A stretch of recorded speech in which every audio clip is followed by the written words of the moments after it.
अस्सलाम वालेकुम जी। I hope you are doing good. This is advocate Usman Abid and you are watching the law session. आज के session में हम टेम्परेरी इंजंक्शन को डिस्कस करेंगे, जिसको आम ज़ुबान में स्टे कहते हैं। बड़ा इंपॉर्टेंट टॉपिक है। हम देखेंगे कि इसका प्रोसीजर क्या है और किन सूरतों में कोर्ट ये टेम्परेरी इंजंक्शन ग्रांट करती है। हमारे पास डेली बेसिस पे मैटर्स आते हैं जिनमें क्लाइंट्स आके स्ट्रेट वे हमें यही कहते हैं जी स्टे ले दें। अब उनको कोई पता नहीं होता कि इसकी कुछ रिक्वायरमेंट्स हैं, अगर कुछ वो पूरी होंगी तो ही स्टे मिलेगा। बस उनके दिमाग में ये होता है कि बस हमने दावा दायर करना और हमें स्टे मिल जाना है। सो आज की इस वीडियो में हम क्लियर अप करेंगे इन सिंपल वर्ड्स कि किन किन सूरतों में स्टे दिया जाता है टेम्परेरी इंजंक्शन। अब जब जब भी किसी प्लेंटिफ ने, किसी मुद्दई ने सूट फाइल करना है तो उसके साथ वो एक एप्लीकेशन अनेक्स करता है अगर उसको स्टे चाहिए हो। Under order 39 rule 1-2 temporary injunction के लिए वो एप्लीकेशन साथ लगाता है, और जब पहली उस पे आर्गूमेंट्स होते हैं उस सूट पे दायर करने के बाद, सो उस पे वन साइडेड आर्गूमेंट्स होते हैं, सिर्फ प्लेंटिफ मुद्दई ही पेश होता है क्योंकि दूसरी पार्टी को तो अभी तक नोटिस ही नहीं हुए होते। तो उसमें जो वन साइडेड आर्गूमेंट्स होते हैं उसको सुनने के बाद अगर कोर्ट टेम्परेरी इंजंक्शन या स्टे ग्रांट करती है तो उसको एड इंटरम इंजंक्शन कहते हैं कि उसकी मुद्दत या तो होती है कि जब तक वो एप्लीकेशन जो ये टेम्परेरी इंजंक्शन की है वो फाइनली डिसाइड नहीं होती तब तक होता है, या फिर court depending on the circumstances of the case के नेक्स्ट डेट ऑफ हियरिंग तक दे देती है कि उसके बाद फर्दर इसको एक्सटेंड कर लिया जाएगा। बट एनी हाउ जी एड इंटरम इंजंक्शन इस एप्लीकेशन के डिसाइड होने तक दिया जा सकता है क्योंकि ये वन साइडेड आर्गूमेंट्स होते हैं। फिर जब नेक्स्ट हियरिंग पे नोटिस वगैरह होते हैं, दूसरी पार्टी भी आ जाती है, तो फिर दोनों साइडों की आर्गूमेंट्स होते हैं इस एप्लीकेशन पे टेम्परेरी इंजंक्शन की। उस पे अगर तो कोर्ट को लगे कि जो उन्होंने एड इंटरम इंजंक्शन दिया है ये बनता है, स्टे दिया जाना चाहिए, टेम्परेरी इंजंक्शन ग्रांट किया जाना चाहिए, तो वो कर देगी। और वो जो इसको कहते हैं कि स्टे कन्फर्म हो गया, जो पहले स्टे दिया था एड इंटरम इंजंक्शन वो कन्फर्म कर दिया, या फिर अदरवाइज़ उसको डिसमिस कर सकती हैं। एनी हाउ ये तो था प्रोसीजर। अब ये किन सिचुएशंस में कोर्ट ग्रांट करती है, इसकी क्या रिक्वायरमेंट है, उनको पूरा करना बहुत ज़रूरी है। 3 रिक्वायरमेंट है टेम्परेरी इंजंक्शन की, इन्हीं पे हमने कोर्ट को सेटिस्फाई करना होता है कि हमें ये स्टे ग्रांट किया जाए। अब उसमें जो पहली है वो है प्राइमा फेशिया गुड आर्गुएबल केस। इसका मतलब ये है, देखें जो हमारा सिविल सूट जो हमने एक दावा दायर करना होता है ना, उसको हम तभी फाइल कर सकते हैं जब हमारे पास कोई कॉज ऑफ एक्शन हो, जब हमारे पास कोई राइट हो जिसको कोई दूसरा पर्सन इन्फ्रिंज कर रहा हो। तो उस सूरत में हमारे पास जब राइट है उसको कोई दूसरा पर्सन इन्फ्रिंज कर रहा है तो हम एक सिविल कोर्ट में जाके सूट फाइल कर सकते हैं। ये बेसिक रिक्वायरमेंट है।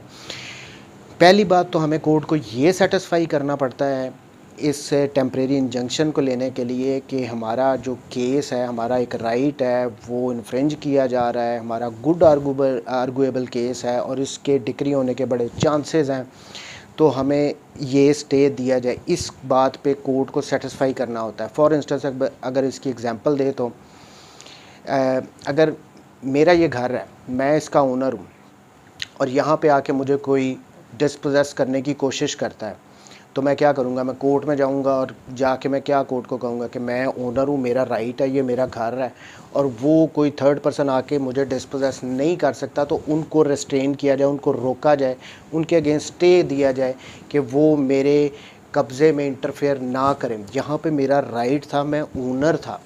लेकिन अगर मेरा कोई राइट ही नहीं है, एक थर्ड पर्सन है, उसका घर है, मैं जाके वहाँ पे स्टे फाइल कर दूँ, ना मेरे पास कोई डॉक्यूमेंट है, किसी किस्म का मेरा राइट नहीं है, तो क्या मेरा कोर्ट मुझे स्टे देगी? अगर राइट नहीं है तो स्टे नहीं मिलेगा। अगर आपका प्राइमा फेशिया केस नहीं है, बादियुन नज़र में आपका राइट इस्टेब्लिश आप नहीं कर रहे, तो आपको कोर्ट स्टे नहीं देगी। दूसरी बात, इर्रिपेयरेबल लॉस, कि अगर आपको ये कोर्ट को बताना पड़ता है कि अगर मुझे ये स्टे ना दिया गया तो मुझे नाकाबिले तलाफ़ी नुकसान होगा जिसकी भरपाई नहीं हो सकती, ये आपको कोर्ट को बताना पड़ता है। मेरा ये घर है, इसको आके कोई थर्ड पर्सन गिराना शुरू कर दे या गिराने की कोशिश करे, मैं कोर्ट में जाके स्टे दूं, तो मुझे बताना पड़ेगा जी वो मेरा घर है, मेरा राइट है, वो उसको थर्ड पर्सन गिरा रहा है, तो कोर्ट वहाँ पे मुझे इंजंक्शन देगी कि अगर इसको मैं नहीं देता, इस मैटर में इसको मैं स्टे नहीं देता हूँ, टेम्परेरी इंजंक्शन ग्रांट नहीं करता हूँ, तो इसका तो घर गिर जाएगा, इसको बड़ा नुकसान हो जाएगा। सो दूसरा इर्रिपेयरेबल लॉस हमने इस्टेब्लिश करना होता है कि हमें हो जाएगा अगर हमें स्टे ग्रांट ना किया गया। Third one, balance of convenience. इसका मतलब ये होता है कि कोर्ट को ये देखना पड़ता है कि अगर मैं इस पर्सन को स्टे नहीं देता हूँ, इंजंक्शन ग्रांट नहीं देता हूँ, तो मेरे ना देने से क्या इसको ज़्यादा हार्म होगा या अपोजिट पार्टी को होगा। यानी ये बैलेंस देखना होता है कि किसको ज़्यादा नुकसान होगा मेरे देने से या ना देने से। इन तीनों को ये प्लेंटिफ को इस्टेब्लिश करना पड़ेगा कि अगर स्टे मुझे ग्रांट ना किया गया, बैलेंस ऑफ कन्वीनियंस मेरी फेवर में लाई करता है, मुझे स्टे दिया जाना चाहिए। सो ये 3 रिक्वायरमेंट है, अगर ये 3 हम पूरी करेंगे तो हमें स्टे मिलता है, अदरवाइज़ नहीं मिलता। सो ये जो आम लोगों के दिमाग में है कि बस जाना है, खड़े होना है और स्टे मिल जाना है, ऐसे नहीं होता। अगर कोई फर्स्ट हेयरिंग पे without hearing the other party अगर आपको एड इंटरिम इंजंक्शन मिल भी गया है तो ज़रूरी नहीं है कि उसने जब दूसरी पार्टी ने आके भी उस पर आर्गू करना है, उन्होंने अपना मैटर कोर्ट के सामने इस्टेब्लिश करना है, तो आपका ये स्टे जो एड इंटरिम दिया गया था ये कंफर्म होना ही होना है। ये हमेशा डिपेंड करता है जो केस के सर्कमस्टांसेस होते हैं। इन तीनों रिक्वायरमेंट्स को कोर्ट ने देखना होता है कि ये पूरा हो रही हैं या नहीं हो रही, उसके बाद ही कोर्ट टेम्परेरी इंजंक्शन या स्टे आम ज़ुबान में जिसे कहते हैं वो ग्रांट करती है या नहीं करती। आई होप अब क्लियर हो गया होगा कि ये स्टे क्या होता है और कैसे किन सूरतों में कोर्ट स्टे को ग्रांट करती है। थैंक यू वेरी मच जी, टेक केयर, अल्लाह हाफ़िज़।